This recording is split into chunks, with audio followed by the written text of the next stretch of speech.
Hello everyone, welcome to this channel. तो आज हम लेके आए हैं आपके सामने लेक्चर नंबर 18 जिसका टाइटल है ग्रेविटेशन।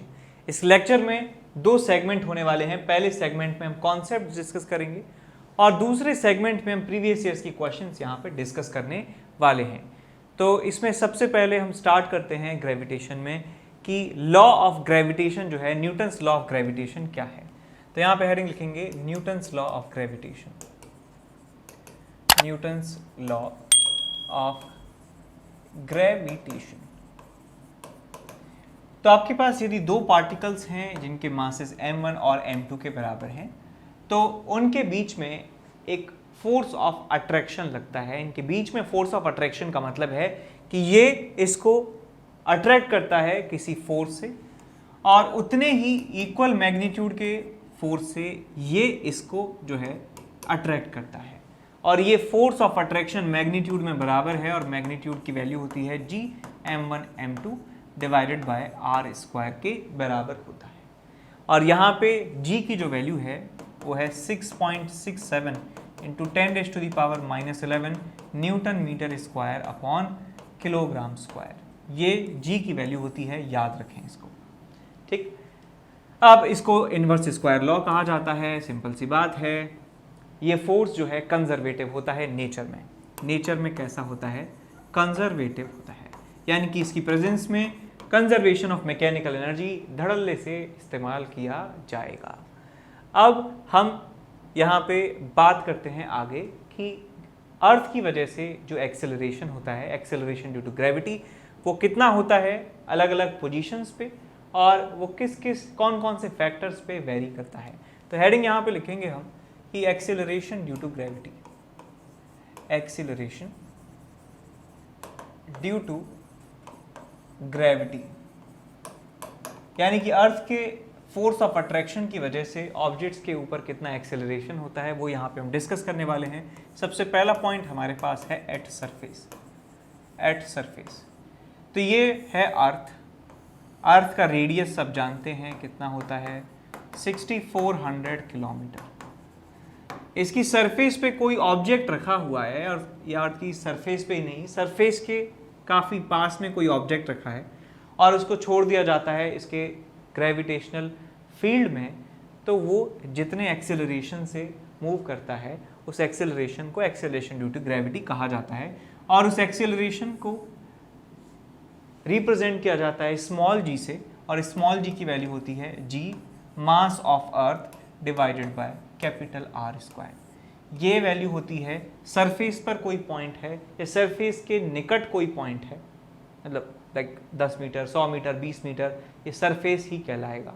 तो वहाँ पे एक्सेलरेशन की वैल्यू होती है gm/r स्क्वायर, और ये वैल्यू आती है निकल के 9.8 मीटर पर सेकेंड स्क्वायर के बराबर। कैलकुलेशन के लिए इसको 10 भी लिया जा सकता है।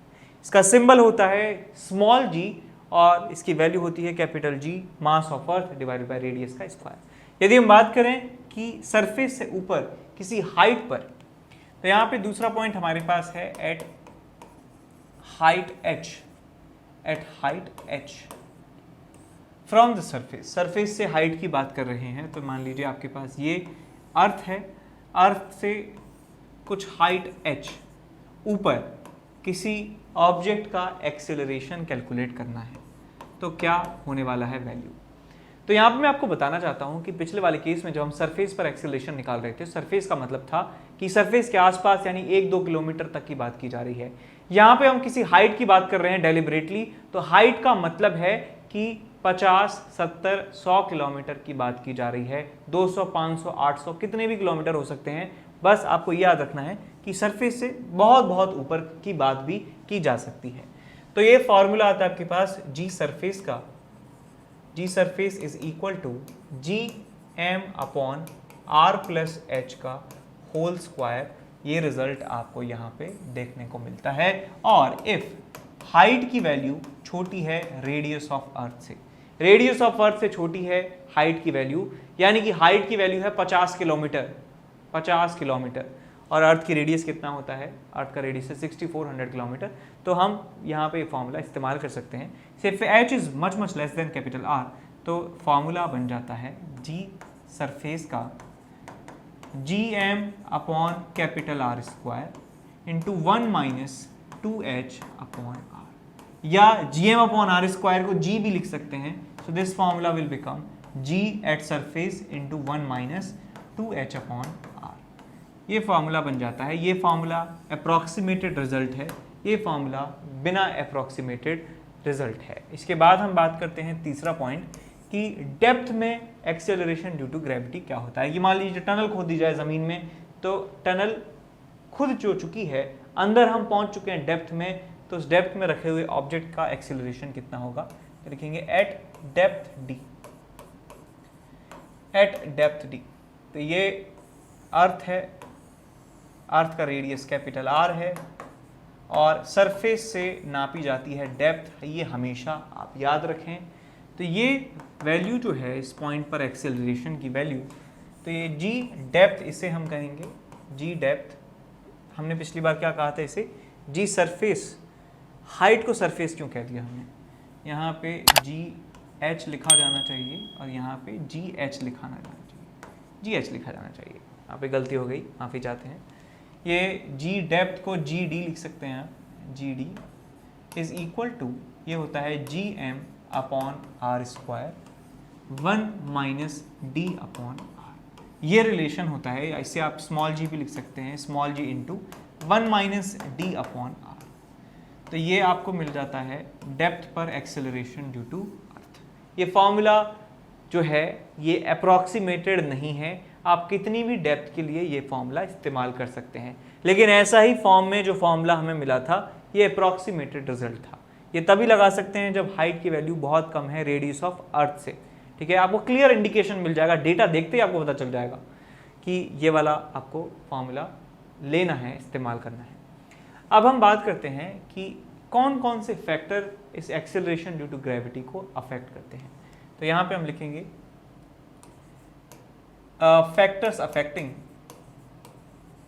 फैक्टर्स अफेक्टिंग जी. तो इसमें सबसे पहला फैक्टर आता है हमारे पास कि अर्थ का जो साइज है वो इसे अफेक्ट करता है. तो अर्थ का साइज जो है वो एग्जैक्ट स्फेरिकल फॉर्म में नहीं होता है, वो थोड़ा सा इलिप्टिकल होता है. इतना ज़्यादा इलिप्टिकल भी नहीं, थोड़ा सा जो है वो इलिप्टिकल शेप का अर्थ हमें मिलता है. क्या मतलब, इतना ही, ऐसा ही होता है. तो ये वाला जो पार्ट है इसका रेडियस मान लीजिए आपके पास r1 के बराबर है और ये वाला पार्ट जो है वो r2 के बराबर है. तो इस पॉइंट पर जो एक्सेलरेशन ड्यू टू ग्रेविटी होगा that will be equal to g1 is equal to gm upon r1 square. और यहाँ पे जो आपको एक्सेलरेशन मिलने वाला है g2 is equal to gm upon r2 square. तो ये परफेक्टली राउंड ना होने की वजह से हमें अलग अलग g की वैल्यू मिलती हैं इस पॉइंट पर और इस पॉइंट पर. ठीक, इससे क्वेश्चन जो है ज़्यादा कहीं पूछा नहीं जाता है. दूसरा जो फैक्टर है यहाँ से क्वेश्चंस पूछे जाते हैं कि अर्थ के रोटेशन की वजह से, अर्थ क्योंकि रोटेट होती है, हमने माना नहीं है, हमने माना है कि सिर्फ अर्थ रेस्ट पे है, रखी हुई है, तब एक्सेलरेशन ड्यू टू ग्रेविटी कितना है. लेकिन रोटेशन की वजह से कुछ ना कुछ फर्क आता है एक्सेलरेशन ड्यू टू ग्रेविटी की वैल्यू जी में. तो यहाँ पे हम लिखते हैं effect of rotation, effect of rotation of earth, rotation of अर्थ. ये अर्थ है जी, और अर्थ की एंगुलर स्पीड मान लेते हैं ओमेगा के बराबर है. और मैं एक ऐसे पॉइंट की बात कर रहा हूं जिस पॉइंट का जो लैटिट्यूड एंगल है वो थीटा के बराबर है. थीटा क्या है, लैटिट्यूड या लैटिट्यूड एंगल कह सकते हैं, लैटिट्यूड एंगल. तो इस पॉइंट पर acceleration due to gravity considering the rotation of earth is equal to g dash is equal to g minus R omega square cos square theta. ये formula आपको मिलता है g minus R omega square cos square theta. और यदि हम बात करें कि ऐसा पॉइंट जो इक्वेटर पे लाई करता है तो यहाँ पे थीटा की वैल्यू 0 पुट कर देना. एक ऐसा पॉइंट देखना चाहते हैं जो पोल पे लाई करता है तो यहाँ पे थीटा की वैल्यू 90 पुट कर देना. तो एट इक्वेटर यदि हम बात करें, एट इक्वेटर थीटा की वैल्यू यदि 0 के बराबर कर दी जाती है तो जी की वैल्यू हो जाती है, जी डैश हो जाता है g minus R omega square. और यदि हम बात करें एट पोल, तो इसमें जी डैश की वैल्यू तो यहाँ पे इसका मतलब है कि थीटा इज इक्वल टू 90 की बात कर रहे हैं, तो जी डैश की वैल्यू हो जाती है जी के बराबर। तो पोल पर जो एक्सेलरेशन ड्यू टू ग्रेविटी है वो एग्जैक्ट होता है जी के बराबर, और इक्वेटर पे बात करें तो इक्वेटर पर ये वैल्यू थोड़ी सी कम होती है, आर ओमेगा स्क्वायर के बराबर कम होती है। ठीक है, इसके बाद हम चलते हैं सैटेलाइट्स की बात करते हैं। हेडिंग लिखेंगे सैटेलाइट।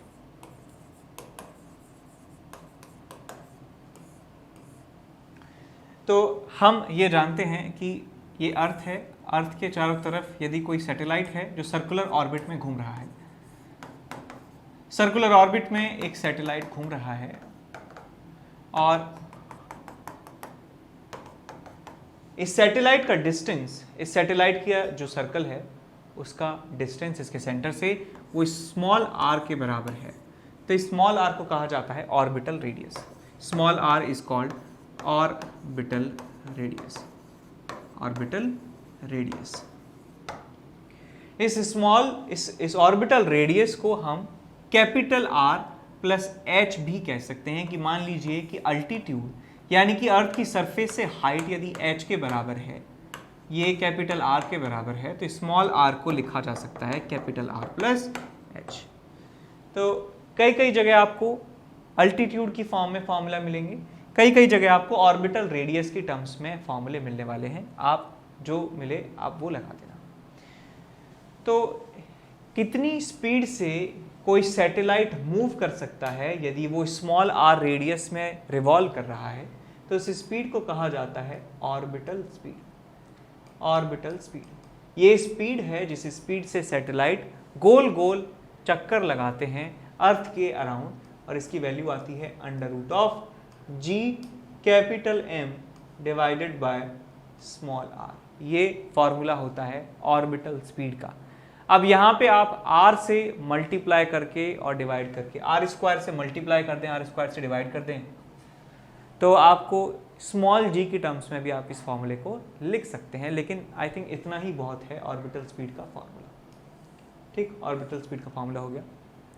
अब यदि हम बात करें कि टाइम पीरियड की, कि कितने समय में एक चक्कर कंप्लीट करता है, तो टाइम पीरियड भी निकाल सकते हैं। टाइम पीरियड का फॉर्मूला हो गया 2 pi small R divided by orbital speed. ये फॉर्मूला रहेगा सदा सदा, तो ये वैल्यू आपको मिल जाएगी 2 pi small R divided by under root of G M by small are.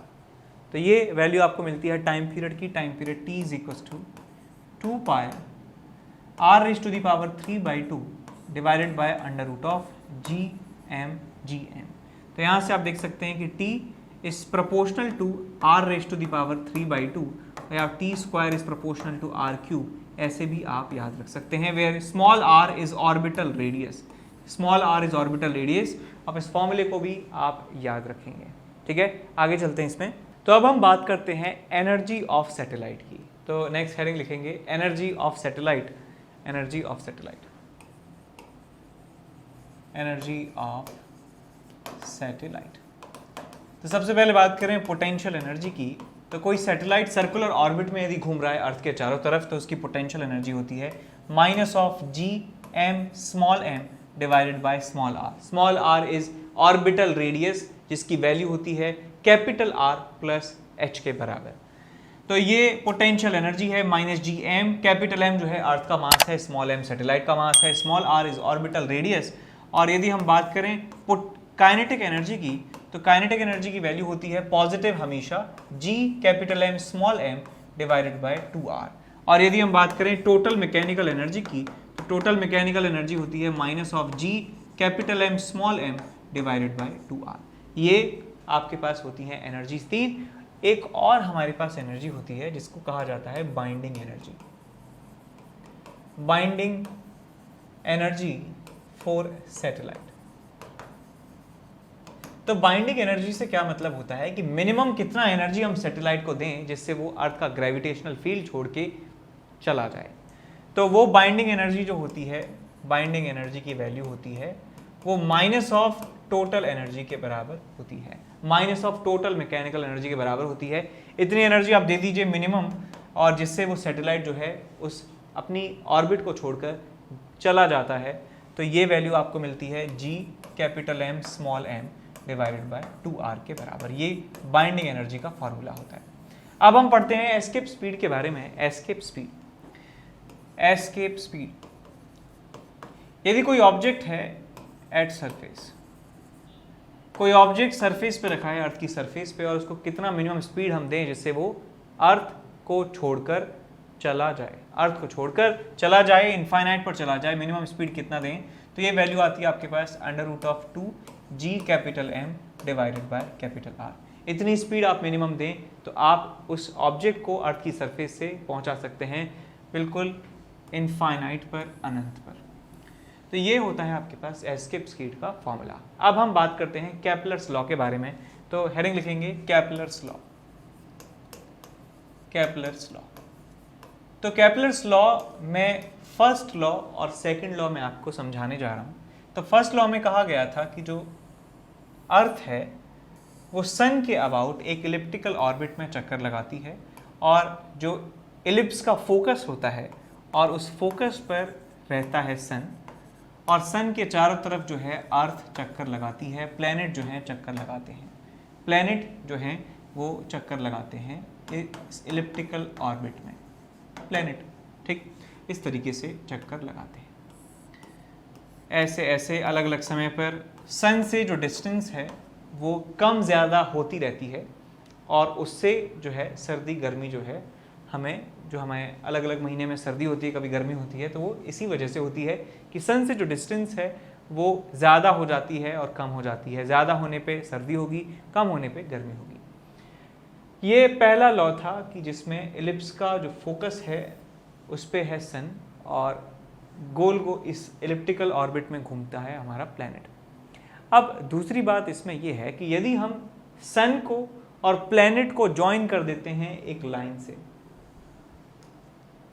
और प्लैनेट क्या होगा, जब प्लैनेट यहाँ पे आएगा तो लाइन जो है कुछ इस तरीके से बन जाएगी। तो मैं इस एरिया की बात कर रहा हूँ, इस एरिया की बात यहाँ पे की जा रही है।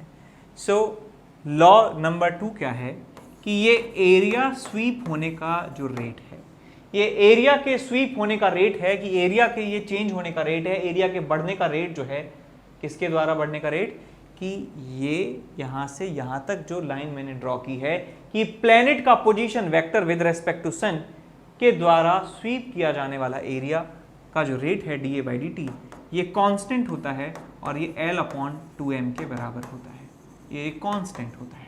dA/dt = L/2m, और ये वैल्यू जो है कांस्टेंट होती है। ये सेकंड लॉ कहता है L is angular momentum of this planet with respect to the sun, और मास जो है m जो है वो इस प्लैनेट का मास है।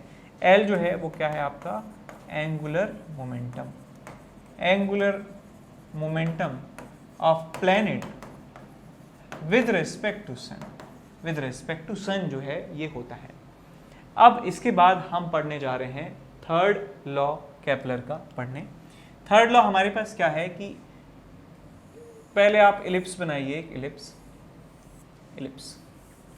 इलिप्स के बारे में सब लोग जानते हैं। इलिप्स की इसेंट्रिसिटी भी आप लोग जानते होंगे, क्या होती है इलिप्स की इसेंट्रिसिटी। इलिप्स के फोकस पर रहता है सन, और प्लैनेट जो है वो घूमता है इलिप्टिकल ऑर्बिट में, प्लैनेट जो है घूमता है। अब प्लैनेट की जो मैक्सिमम डिस्टेंस होती है सन से वो होती है आपके पास a × 1 + e के बराबर, और इस पॉइंट को कहा जाता है एपोजी कहा जाता है, एपोजी। और जब ये प्लैनेट इस पॉइंट पे आता है तो सबसे जो दूरी है सन से वो सबसे मिनिमम हो जाती है, और उसकी वैल्यू होती है a × 1 - e के बराबर, और इस पॉइंट को कहा जाता है पेरिजी। P से पेरी, P से पास, इससे आप याद रख सकते हैं कि सबसे पास वाले पॉइंट को पेरिजी कहा जाएगा, सबसे दूर वाले पॉइंट को एपोजी कहा जाएगा। सही से लिख देता हूं इसको दोबारा से, पेरिजी।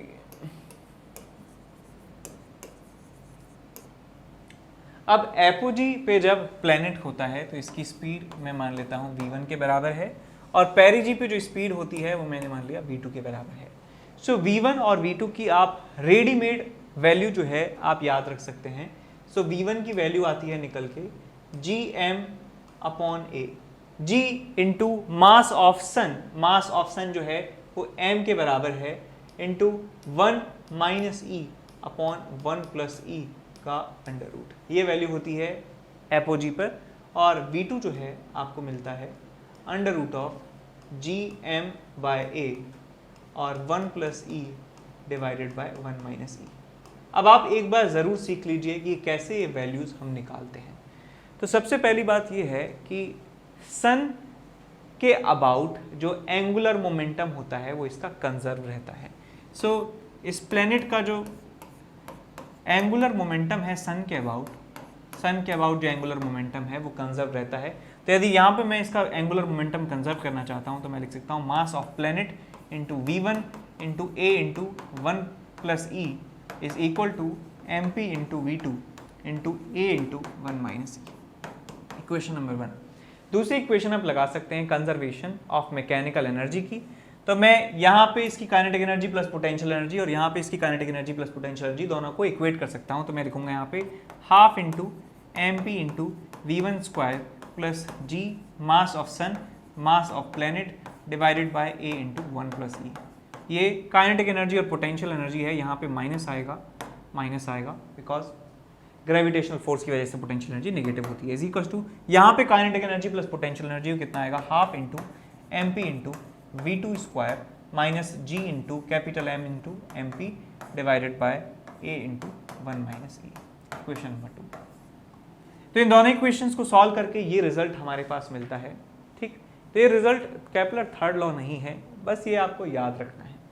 अब थर्ड लॉ जो एग्जैक्ट है वो क्या आता है कि जो टाइम लगता है एक कंप्लीट चक्कर काटने में, कंप्लीट रिवॉल्यूशन करने में, एक प्लेनेट को इलिप्टिकल ऑर्बिट में जो टाइम लगता है उसे टाइम पीरियड कहते हैं।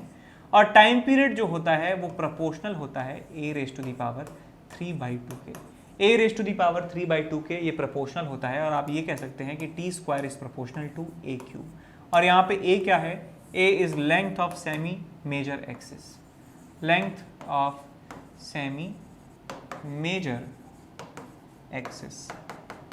ठीक, तो ये रिजल्ट आपको यहाँ पे मिलता है। ठीक है, याद रखें थर्ड लॉ है आपका कि इलिप्टिकल ऑर्बिट में जो टाइम पीरियड का स्क्वायर होता है प्रोपोर्शनल होता है a क्यूब के। ठीक है, आगे चलते हैं इसमें।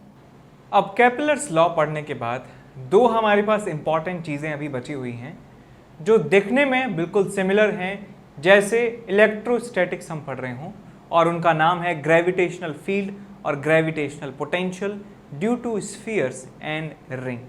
तो ये दो हमारे पास छोटे छोटे टॉपिक्स और बचे हैं, तो देख लेते हैं इनको। तो सबसे पहले यहाँ पे हम डिस्कस करने वाले हैं ग्रेविटेशनल फील्ड के बारे में। ग्रेविटेशनल फील्ड,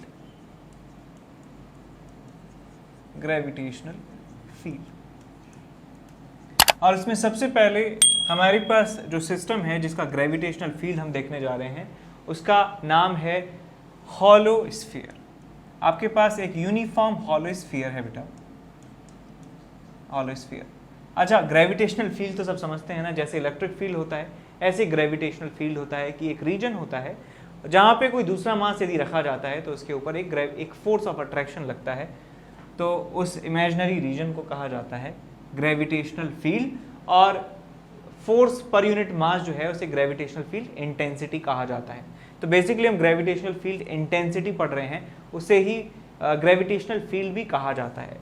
ठीक, सो हॉलो स्फीयर है आपके पास, यूनिफॉर्म, और इसके मास m है और रेडियस r के बराबर है। तो ये लीजिए आपके पास एक स्फीयर है और उस स्फीयर का रेडियस जो है r के बराबर है, और हम इसके सेंटर से स्मॉल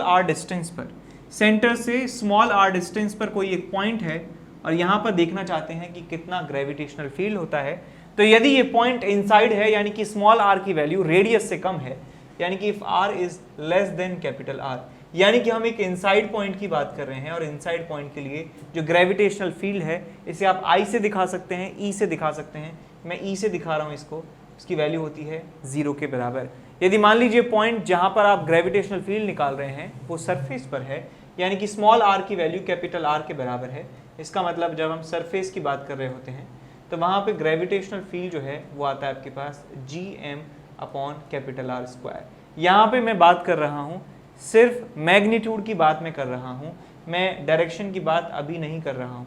ठीक है, जो मैग्नीट्यूड है G M upon capital R square होता है, और यदि हम किसी आउटसाइड पॉइंट की बात कर रहे हैं यानी कि स्मॉल आर की वैल्यू कैपिटल आर से ज़्यादा है, इसका मतलब जब हम आउटसाइड पॉइंट की बात कर रहे हैं, आउटसाइड पॉइंट की, तो वहाँ पे ग्रेविटेशनल फील्ड का जो मैग्नीट्यूड होता है वो होता है G M mass of this sphere divided by small R square. अब मैं डायरेक्शन आपको बताना चाहता हूँ किस तरफ होती है।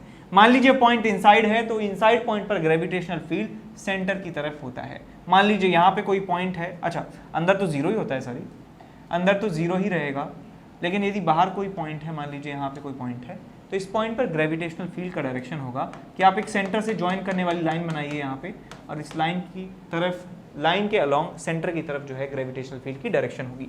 मैं इस स्फीयर की वजह से यहाँ पे निकालना चाहता हूँ फील्ड, तो क्या करेंगे, इस पॉइंट से सेंटर तक आप एक लाइन बनाएंगे और इस लाइन के अलोंग सेंटर की तरफ ग्रेविटेशनल फील्ड आपको मिलेगा G M upon small R square if R is distance between centre and this point. ठीक है, समझ गए। आगे हम पढ़ते हैं कि एक सॉलिड स्फीयर की वजह से जो ग्रेविटेशनल फील्ड होता है उसका मैग्नीट्यूड अंदर बाहर सरफेस पर कितना कितना होता है, ये याद रखें रिजल्ट। आगे हम चलते हैं, दूसरा हमारा सिस्टम है सॉलिड स्फीयर। सॉलिड स्फीयर, तो सॉलिड स्फीयर है यानी कि मास जो है पूरे वॉल्यूम में डिस्ट्रीब्यूटेड है, मास m है, रेडियस r है, और इसके सेंटर से स्मॉल r डिस्टेंस पर हम एक पॉइंट पर निकालना चाहते हैं ग्रेविटेशनल फील्ड। तो यदि r की वैल्यू कैपिटल R से कम है, r की वैल्यू कैपिटल R के बराबर है, r की वैल्यू कैपिटल R से ज़्यादा है, यानी कि एक इनसाइड पॉइंट है, एक सरफेस पर पॉइंट है और एक आउटसाइड पॉइंट है, तो ग्रेविटेशनल फील्ड की जो वैल्यूज़ हैं वो किस तरीके से वेरी करती हैं। अंदर होती है G M X upon R cube, surface पर होती है G M upon capital R square, और आउटसाइड पॉइंट के लिए G M upon small R square के बराबर ये फील्ड का मैग्नीट्यूड होता है। डायरेक्शन वैसे ही देखना है जैसे हॉलो स्फीयर में मैंने आपको दिखाया था कि मान लीजिए अंदर किसी पॉइंट पर आपको फील्ड देखना है, तो आप इस पॉइंट से सेंटर को ज्वाइन करने वाली लाइन बनाइए और इस लाइन के अलोंग सेंटर की तरफ आपको मिलने वाला है ग्रेविटेशनल फील्ड का जो मैग्नीट्यूड है, का जो डायरेक्शन है वो इस तरफ आपको मिलने वाला है। बाहर कोई पॉइंट है, मान लीजिए इस पॉइंट पे निकालना है फील्ड, तो सेंटर से ज्वाइन कर लो इसको और सेंटर की तरफ जो है फील्ड आपको यहाँ देखने को मिलेगा। ठीक है बात। अब यदि इस फील्ड में कोई मास रखा जाता है तो इसके ऊपर जो है फोर्स लगता है। तो यदि समझ गए सब लोग कि फोर्स जो है ग्रेविटेशनल फील्ड में कोई मास रखा है तो इसके ऊपर लगने वाला फोर्स कितना होता है, m इंटू ई के बराबर, F is equal to M E. यदि ग्रेविटेशनल फील्ड है तो उसमें रखे जाने वाले मास के ऊपर लगने वाला फोर्स m इंटू ई के बराबर होता है। इलेक्ट्रिक फील्ड, ग्रेविटेशनल फील्ड किसी भी सिस्टम की वजह से हो, उसमें यदि हम m मास का ऑब्जेक्ट रख देते हैं तो उसके ऊपर F is equal to M E vector बराबर फोर्स लगता है। अब हम बात करते हैं एक रिंग की। मैं आपको इंपॉर्टेंट सिस्टम्स बता रहा हूँ। अब आपकी इच्छा हो तो आप सारे ऑब्जेक्ट्स के ग्रेविटेशनल फील्ड याद रख सकते हैं, जैसे hollow cylinder, solid cylinder, disc और भी जो बहुत सारे वायर्स होते हैं, उनकी वजह से आप ग्रेविटेशनल फील्ड याद रख सकते हैं, लेकिन उसकी ज़रूरत नहीं है। आपको करना क्या है, आपको इलेक्ट्रोस्टैटिक्स वाले फॉर्मूले याद हैं तो ये वाले सारे फॉर्मूले अपने आप याद हो जाएंगे। कैसे कि हमने देखा था कि जब हमारे पास चार सॉलिड स्फीयर होता था तो वहाँ पे फॉर्मूला आता था K Q X upon R cube, यहाँ पे आता था K Q upon capital R square, यहाँ पे K Q upon small R square. तो आपको सारे इलेक्ट्रोस्टैटिक्स के फॉर्मूले जो हमने पढ़ाए हैं उसमें करना क्या है कि जो जी लिखा है यहाँ पे जो के लिखा था इलेक्ट्रोस्टैटिक्स में उसको हटा के जी लिख देना है, और वहाँ पे जो आपने क्यू लिखा था उसकी जगह आपको मास रख देना है, और वहाँ पे पॉजिटिव, वहाँ पे जो नेगेटिव चार्ज की वजह से जो डायरेक्शन आती थी वही इस मास की वजह से ग्रेविटेशनल फील्ड की डायरेक्शन आने वाली है। ठीक बात, सारे फॉर्मूले वही हैं, सारे फॉर्मूले वही हैं। ठीक है, तो यहाँ पे मैं रिंग का फॉर्मूला फिर भी लिख देता हूँ। यूनिफॉर्म रिंग, यूनिफॉर्म रिंग है आपके पास इस तरीके से, और इसका मास m है, इसका रेडियस r है, इसके सेंटर से x दूरी पर किसी पॉइंट पर आपको ग्रेविटेशनल फील्ड देखना है, तो ग्रेविटेशनल फील्ड जो है इस तरफ होने वाला है, और ग्रेविटेशनल फील्ड का जो मैग्नीट्यूड होगा that will be equal to G M X divided by R square plus X square raise to the power 3/2। ये ग्रेविटेशनल फील्ड होता है और डायरेक्शन इसकी सेंटर की तरफ होती है। ठीक, यदि यहाँ पे x की वैल्यू 0 पुट कर देंगे, यदि सेंटर पर मैं ग्रेविटेशनल फील्ड निकालना चाहता हूँ तो यहाँ पे आपको मिल जाएगा 0 के बराबर वैल्यू। अब हम बात करते हैं पोटेंशियल के बारे में, ग्रेविटेशनल पोटेंशियल। Gravitational potential. अब ग्रेविटेशनल पोटेंशियल के सारे फॉर्मूले वैसे ही हैं जैसे इलेक्ट्रोस्टैटिक में इलेक्ट्रोस्टैटिक पोटेंशियल के पढ़े थे हमने। तो हमारे पास दो सिस्टम्स हैं, तीन सिस्टम में ले रहा हूं, यहां पे एक साथ ही लिख देता हूं। हॉलो स्फीयर, दूसरा हमारे पास है सॉलिड स्फीयर, और तीसरा हमारे पास है रिंग। अभी भी कह रहा हूं फिर से सेम फॉर्मूले आप इस्तेमाल कर सकते हैं जो इलेक्ट्रोस्टैटिक्स में किए थे। बस आपको क्या करना है कि जो कूलम्स कांस्टेंट था उसको हटा के कैपिटल G रख देना, वहां पे जो चार्ज था Q उसकी जगह आप यहाँ पे मास रख देना, और जो डायरेक्शन निगेटिव चार्ज की वजह से वहां में मिलती थी वही डायरेक्शन यहाँ पे आपको मिलने वाली है ग्रेविटेशनल फील्ड की, बिकॉज ये अट्रैक्टिव फोर्स है। तो यहाँ पे इनसाइड पॉइंट पर जो पोटेंशियल होता है हॉलो स्फीयर की वजह से वो होता है -GM/R। आउटसाइड पॉइंट पर जो सरफेस पर बात करें, सरफेस पर कोई पॉइंट है वहाँ पर पोटेंशियल होता है GM/R, और आउटसाइड किसी पॉइंट पर जो पोटेंशियल होता है -GM/r के बराबर होता है। इनसाइड पॉइंट कहूँ मैं, चाहे सेंटर कहूँ, सेंटर भी एक इनसाइड पॉइंट है, तो वहाँ पे भी ग्रेविटेशनल पोटेंशियल जो है -GM/R होगा। यहाँ पे मैग्नीट्यूड लिखना बहुत ज़्यादा ज़रूरी है, ठीक है, भूल ना जाएं, कभी गलती ना करें। सॉलिड स्फीयर की बात करें तो अंदर किसी पॉइंट पे बात करें सॉलिड स्फीयर में, तो फॉर्मूला होता है -GM/2r³ 3r² तो जब हम अर्थ से रिलेटेड क्वेश्चंस करते हैं ग्रेविटेशन में, तो हम अर्थ को मान लेते हैं कि एक सॉलिड स्फीयर है यूनिफॉर्म, और उसके लिए हम इनसाइड पॉइंट पर ग्रेविटेशनल पोटेंशियल का फॉर्मूला याद रख सकते हैं। सरफेस पर कोई पॉइंट है उसके लिए फॉर्मूला -GM/R। सेम फॉर्मूले इलेक्ट्रोस्टैटिक्स जैसे, फिर बता रहा हूँ, K की जगह कैपिटल G और वहाँ पे Q की जगह यहाँ पे M लिखना है, और आउटसाइड पॉइंट के लिए जो होता है फॉर्मूला -GM/r। और यहाँ पे एक और फॉर्मूला है कि यदि सेंटर पर निकालना चाहते हैं, सॉलिड स्फीयर के सेंटर पे निकालना चाहते हैं, तो ये वैल्यू आती है -3/2 GM/R। ये फॉर्मूले याद रखेंगे। अब रिंग है जी, रिंग के एक्सिस पर, रिंग का मास m है, रेडियस r है, इसके एक्सिस पर x डिस्टेंस पर कोई पॉइंट है और इस पॉइंट पे निकालना चाहते हैं ग्रेविटेशनल पोटेंशियल, तो पोटेंशियल का फॉर्मूला आपको मिलता है एक्सिस पर -GM/r² + x² ये एक्सिस पर फॉर्मूला है आपका। और यदि आप सेंटर पे निकालना चाहते हैं, एक लूप की वजह से सेंटर पे निकालना चाहते हैं, तो -GM/r के बराबर आपको फॉर्मूला मिल जाएगा। ठीक है, समझ गए। अब आपको पोटेंशियल के फॉर्मूले यदि पता चल गए हैं तो आप पोटेंशियल एनर्जी निकाल सकते हैं। तो यहाँ पे यदि मैं मान लेता हूँ कि इनफाइनाइट पर जो पोटेंशियल एनर्जी है 0 के बराबर है, ये यदि हमारा अजम्पशन है कि इनफाइनाइट पर पोटेंशियल एनर्जी 0 के बराबर है, तो हम पोटेंशियल एनर्जी का फॉर्मूला ये लिख सकते हैं मास m × v। किसी पॉइंट पर समझिए इस फॉर्मूले को कि मान लीजिए पूरे स्पेस में एक पॉइंट है, कहीं भी हो सकता है, पॉइंट है कहीं पर, और उस पॉइंट पर जो नेट ग्रेविटेशनल पोटेंशियल है वो v के बराबर है। वो किसकी वजह से होगा? वो हो सकता है किसी सोर्स मास की वजह से हो, वहाँ पे कोई डिस्क रखी हो 2-3 और स्फीयर्स रखे हों, सब की वजह से जो ग्रेविटेशनल पोटेंशियल की नेट वैल्यू है वो वहाँ पर v के बराबर है। और उस पॉइंट पर मान लीजिए कोई मास m के बराबर रखा जाता है उस स्पेस में, उस पॉइंट के ऊपर यदि कोई m मास का पार्टिकल रखा जाता है, तो उस पार्टिकल की पोटेंशियल एनर्जी हमेशा सिस्टम के साथ, सिस्टम के लिए लिखी जाती है। तो यहाँ पे हमारा सिस्टम हुआ वो पार्टिकल और सोर्स मास, जिस सोर्स मास की वजह से वहाँ पे पोटेंशियल हुआ है, तो मैं कह सकता हूँ पूरे सिस्टम की जो पोटेंशियल एनर्जी है उस पॉइंट पर, उस मास के साथ, वो होती है small m × v। For example मैं आपको बताता हूँ कि मान लीजिए आपके पास एक स्फीयर है, एक सॉलिड स्फीयर है जिसका मास है m के बराबर, रेडियस है r के बराबर, और इसके सरफेस पर एक पार्टिकल आ जाता है जिसका मास है m0 के बराबर। तो यदि मैं पूछना चाहूँ कि इस पार्टिकल की पोटेंशियल एनर्जी, तो इसका मतलब ये हुआ कि मैं सिस्टम की पोटेंशियल एनर्जी पूछना चाह रहा हूँ। तो यहाँ पे पोटेंशियल एनर्जी इस पूरे सिस्टम की कितनी होगी, कि इस पॉइंट पे आप पोटेंशियल निकाल लीजिए -GM/R इनटू इस मास से मल्टीप्लाई कर दीजिए इनटू स्मॉल m0। तो ये इसकी सिस्टम की पोटेंशियल एनर्जी आपको यहाँ पे मिल जाएगी minus of G M M not divided by R. तो इस तरीके से आप याद रख सकते हैं ये फॉर्मूला, ठीक। U is equal to M V, और पोटेंशियल एनर्जी आपको नेगेटिव मिलने वाली है बिकॉज यहाँ पे अट्रैक्टिव फोर्सेस की वजह से हम पोटेंशियल एनर्जी निकाल रहे हैं, तो हमें वो नेगेटिव मिलती है मैक्सिमम केसेस में, ठीक है जी। तो इस पे बेस जो है आपके सारे क्वेश्चंस हो जाएंगे। अब हम डिस्कस करने वाले हैं प्रीवियस ईयर्स के क्वेश्चंस।